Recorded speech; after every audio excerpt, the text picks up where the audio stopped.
Hello বন্ধুরা, welcome back to my channel লিপিকার ফ্যামিলিতে তোমাদের সবাইকে জানাই অনেক স্বাগত আর অনেক ভালোবাসা। এখন বাজছে ঘড়িতে 8:15, রবিবার 15ই ডিসেম্বর। তো আজকে মায়ের বাড়ি থেকে ব্লগটা স্টার্ট করছি। তো মাদের বাড়ি থেকে ব্লগটা স্টার্ট করছি। আজকে খুব সকাল সকাল চলে এসেছি মাদের বাড়ি, কারণ আজকে বড়ি দেবে। কারণ আমার বড়ি ওই সেই কিছুদিন আগে ব্লগে তোমাদেরকে বলেছিলাম যে কলাই নিয়ে যাচ্ছি, মাকে দেবো, মাই ধুয়ে বড়ি দিয়ে দেবে, যেহেতু আমাদের এবছর হবে না। তো এই কারণে মায়ের সব কিছু কলাইয়ের ডাল বাটা সব কিছু কমপ্লিট হয়ে গেছে। এবার কাজটা মানে কি বলো তো, এবার শুধু বড়িটা বসানো বাকি আছে। তো মা বলেছিল আমি একা পারবো না, তুইও আসবি, তো একসাথে হয়ে যাবে, তাড়াতাড়ির মধ্যেও হবে। আর যেহেতু তোমাদের দাদাভাইও আজকে কাজে যায়নি, বাড়িতেই আছে, তো তাড়াতাড়ি বড়িটা দিয়ে চলে যাব বাড়ি। রান্না করতে হবে, বাড়িতে আছে, আজকে একটু সকাল সকালই রান্না করতে হবে। অন্যান্য দিন কাজ থাকলে কি বলো তো, আমি স্নান টান করে রান্না বসাই, যেহেতু আজকে বাড়িতে আছে, তো সকাল সকাল কাজ রান্না বান্না করে কাজ করে নেব। আর এই দেখো ভাইজি, দেখাতো একটু পিহুকে দেখো, পিহু রানী আজকে উঠে পড়েছে। পিহু ঠান্ডা লাগছে, ছেলেকে নিচে নিয়ে যা, হাওয়া আসছে। তো চলো দেখতে থাকো ব্লগটা, কিভাবে বড়িটা দিচ্ছি। আর এই দেশি বড়ির টেস্ট কিন্তু হেভি, বাজারে কিনতে পাওয়া যায়, কিন্তু এই বাড়িতে দেওয়ার বড়ির মতো অত টেস্ট হয় না। আর এই বড়ি হবে তো, এই বড়ি 3-4 দিন রোদে দেওয়ার পরে, মানে 5 দিন মতো, ওই যে কাঁচা কাঁচা বড়ির ঝোলটা রান্না করলে ওই টেস্টটা আরও সুন্দর, কি সুন্দর একটু টকটক ভাব থাকে। পুরো ভাতটা ওই আলু বেগুন বড়ির তরকারি দিয়েই উঠে পড়বে, আর কিচ্ছু লাগবে না এক্সট্রা করে। আর এটা হচ্ছে যেখানে আমরা বড়িটা বসাবো সেই চাটুন, মানে খাট, আমরা এটাকে খাট বলছি। তো এটাই ভালো করে মা আগে তেল দিয়ে নিচ্ছে, কারণ তেলটা যদি ভালোভাবে দেওয়া হয় তাহলে বড়িটা খুব সুন্দর উঠবে, লেগে থাকবে না। তো এই কারণে মা ভালোভাবে তেলটা দিয়ে নিচ্ছে। তো তারপরেই বড়ি বসানো শুরু হবে এই খাটের মধ্যে। আর এগুলোতে বড়ি ভালো বসে, আর এবং ভালোভাবে তেল দিলে একটু ভালোভাবে ওঠে। তো মা ভালো করে তেলটা দিচ্ছে, অনেকক্ষণ ধরেই দিচ্ছে। আর এই দেখো আমার ডাল বাটা, কলাইয়ের ডাল, তো মা বেটে রেখেছে। আর আমার মা হুকুম করলো, যা তুই গিয়ে হিং ভেজানো আছে জলটা নিয়ে আয়গা। তো আমি নিয়ে যাচ্ছি ছাদে। আর এটা কি বলো তো, এটা হচ্ছে সেই চাল কুমড়ো। তো এটা ভালো করে গ্রেটারে গ্রেট করে এর রসটাকে নিংড়ে এইভাবে করতে হয়। তারপরে ওই বড়ির ডালে মেশাতে হয় ভালো করে, তারপরে ভালো করে এটাকে লোফাতে হয়। যত ভালোভাবে ফাটবে তত বড়ি নরম হবে আর খেতেও খুব সুন্দর হবে। তো মা এদিকে ফাটতে শুরু করে দিয়েছে, লুফিয়ে লুফিয়ে লুফিয়ে একবারে পাতলা হয়ে যাবে, তবেই মানে বড়িটা সুন্দর হবে।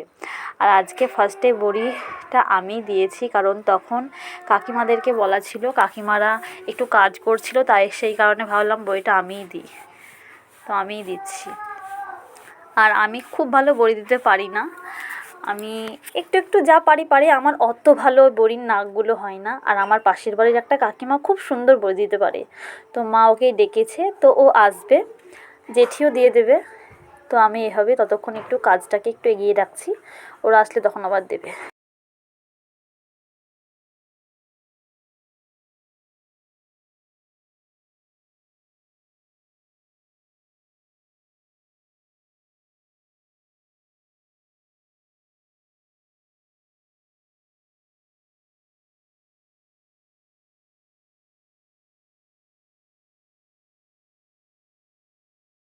তোর মাটালে দেখো আমি বড়ি দিচ্ছিলাম, মম্মির মার বড়ি দিচ্ছে যে আমি বলছি একসাথে দিচ্ছি। এখনো আরেকজন আসবে, যেহেতু এই কাজ একা হবে না, এ পুচকু তুমি চিৎ কালারে 2-3 জন একসাথে দিলে তাড়াতাড়ির মধ্যে হয়ে যাবে। তো এই দেখো আরেকজনকে ডাকতে ওই উঠে পড়বে কথা মাথা এটা উঠবে, ঠিক আছে চলো।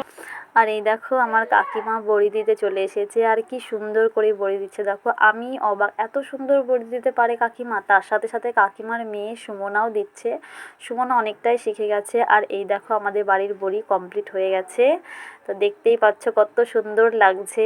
তো ওই খাটটাতে হয়নি, তার জন্য আবার এক্সট্রা করে চালন আনতে হয়েছে, মুড়ি চালনও আনতে হয়েছে।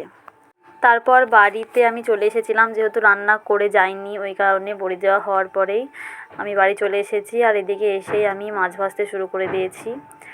তো মাছটা ভাজা হয়ে গেলে আমি মাছের ঝোলটা করে নেব। একটু সকাল সকালই রান্না করব, কারণ এই শীতের দিনে একটু দেরি হয়ে যাচ্ছে স্নান করতে। তারপরে তোমাদের দাদাভাই তো এখন তাড়াতাড়ি চলে আসছে, একটু দুদিন থেকে ইদানিং চলছে এইভাবে, তাড়াতাড়ি আসছে, কাজ তাড়াতাড়ি হয়ে যাচ্ছে। তো রান্নাটা করে নেব এবার। মাছ ভাজা কমপ্লিট হয়ে গেছে, এবার তুলে নেব।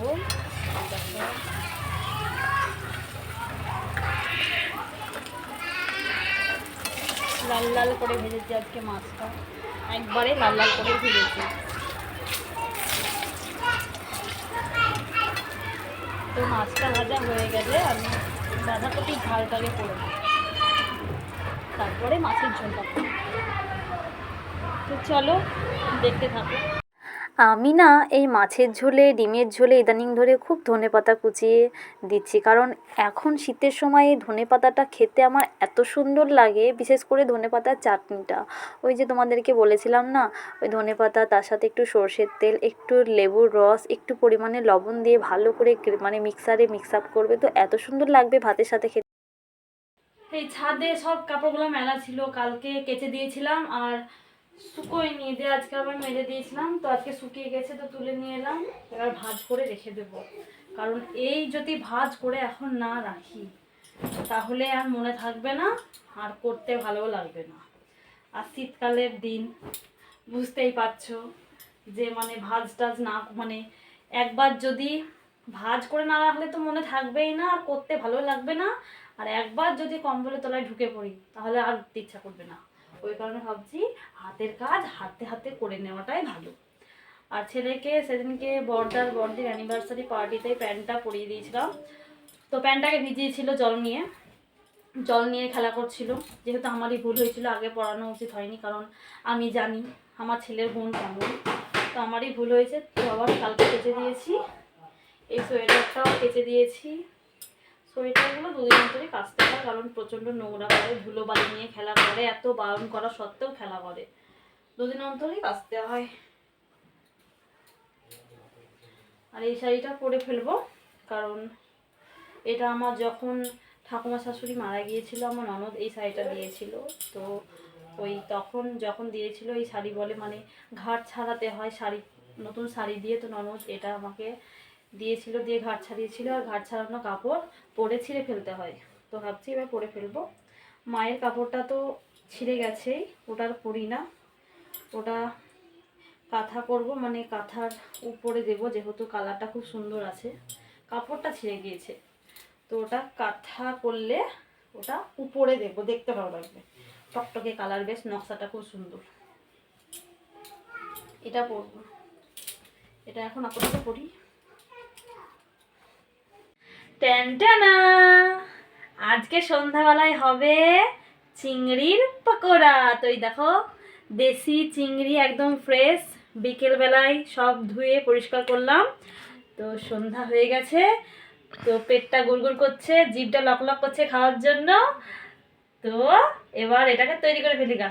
চলো তাহলে আমি কিভাবে চিংড়ির পকোড়াটা, আমি আমার পদ্ধতিতে কিভাবে চিংড়ির পকোড়াটা তৈরি করে চলো তোমাদেরকে দেখাই। চিংড়ি মাছটাকে ভাজবো, তার আগে পরিমাণ মতো একটু লবণ দিয়ে আর পরিমাণ মতো হলুদ দিয়ে ভালো করে একটু মাখিয়ে নেব। ওদিকে কড়াই গরম করতে দিয়ে দিয়েছি, খুব কড়া করে ভাজবো না, হালকা করেই ভাজবো, কড়া করে ভাজলে অতটা ভালো লাগবে না, আর চিমড়ে চিমড়ে ভাবটা চলে আসবে। আর এই দেখো ওইদিকে কড়াই গরম করতে দিয়ে দিয়েছি, কড়াইটা গরম হোক। কড়াই গরম হয়ে গেছে, তেল দিব, আর খুব অল্প পরিমাণেই তেল দিব, কারণ চিংড়ি মাছ ভাজতে খুব বেশি তেল লাগে না। আর একবারেই চিংড়িটা ঢেলে দেবো, এটা তো আর ভাঙার ভয় নেই যে ভেঙে যাবে।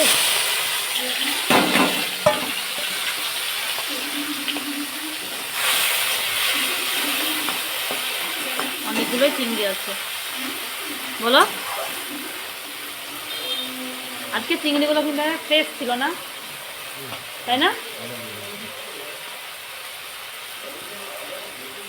গ্যাসটা নিচে নামিয়ে ভালো মানে এটা করা, উপরে থাকলে লাইটটা অত ভালো পড়ে না, দিয়ে ভিডিওটা কেমন আবছা আবছা হয়।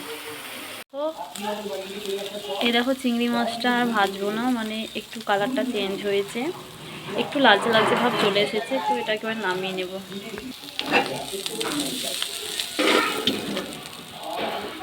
চিংড়ি মাছ ভাজা হয়ে গেছে, এবার আমি আলুটাকে করে নেব, তারপর ওটাকে আবার ঠান্ডা করতে দেবো। আলুটা করে নিই।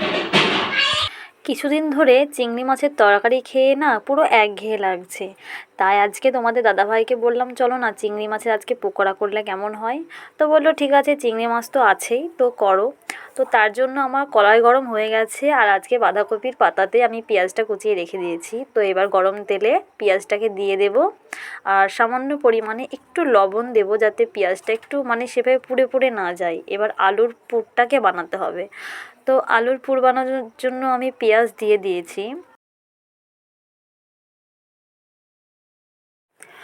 আমি যে শুধু চিংড়ি মাছের পকোড়া করছি তা নয়, আমার হাজব্যান্ড বলল যে যাও ফ্রিজ থেকে দুটো বেগুন নিয়ে আসো, আজকে বেগুনিটাও করে ফেলবো, অনেক দিন খাওয়া হয়নি।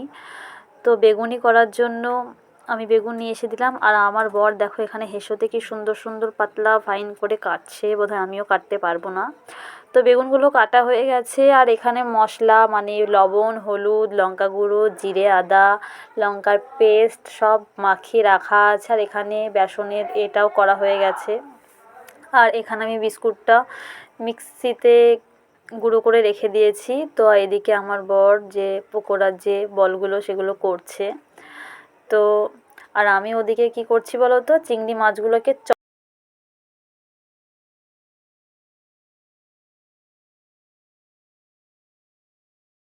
আজকে চিংড়ি মাছগুলোকে পুরো আলু সিদ্ধ যেভাবে মাখলে চটকায় সেই চটকে চটকে মাখছি যাতে। আর তোমাদের দাদাভাই আর ওখানে কি করছে বলো তো, ওই চিংড়ি মাছের যে বলগুলো করেছে, ভেজিটেবিল চপ যেরকম হয় সেইভাবে করেছে, তারপরে বিস্কুটের গুঁড়োগুলোকে মাখাচ্ছে, তারপরে ও তেলে ছাড়ছে। তো আমি কর্নফ্লাওয়ার ইউজ করিনি, বেসন দিয়েই করেছি, যেহেতু কর্নফ্লাওয়ারটা ছিল না বাড়িতে, আর একটা দোকানে গিয়ে দেখলো সেখানেও নেই, সেই জন্য অত আর কর্নফ্লাওয়ারের কোনো ব্যাপার রাখিনি। এমনি নর্মাল পদ্ধতিতে বাড়িতে যেভাবে করে বেসন দিয়ে তারপরে বিস্কুটের গুঁড়ো দিয়ে তারপরে মাখিয়ে ভালো করে তখন তেলে ছাড়ছি। তো এইভাবে নর্মাল পদ্ধতি। আর আমি ক্যামেরাম্যান আজকের, কারণ আমার বর তেলে ছাড়ছে, আমি ভেজে তুলে নিচ্ছি, আর বাঁ হাতে ফোন আছে। তো আর চিংড়ি মাছের পকোড়া ভাজা তো শেষের দিকে, আর এই পকোড়াটা ভাজা হয়ে গেলে আমি বেগুনিটার দিকে এগোবো, কারণ বান্টি মানে ননদের ছেলেরা এসেছে, ওদেরকে ভেজে দেবো, নাহলে একটু পরে ওরা চলে যাবে। তো এদিকে বেগুনি ভাজতে শুরু করেও দিয়েছি। ফার্স্টে আমি একটা দেখলাম কেমন ফুলছে, তো আমি একটাই দিয়েছিলাম, তারপরে তোমাদের দাদাভাই দিয়েছিল, তারপরে আবার বেসন ভালো করে ফাটিয়ে আর একটু বেসন অ্যাড করতে হয়েছিল, মানে প্রথমটা ভালো ফুলছিল না, তারপরে তোমাদের দাদাভাই তারপরে দিয়েছে। এই দেখো কত সুন্দর ফুলেছে, বেশ।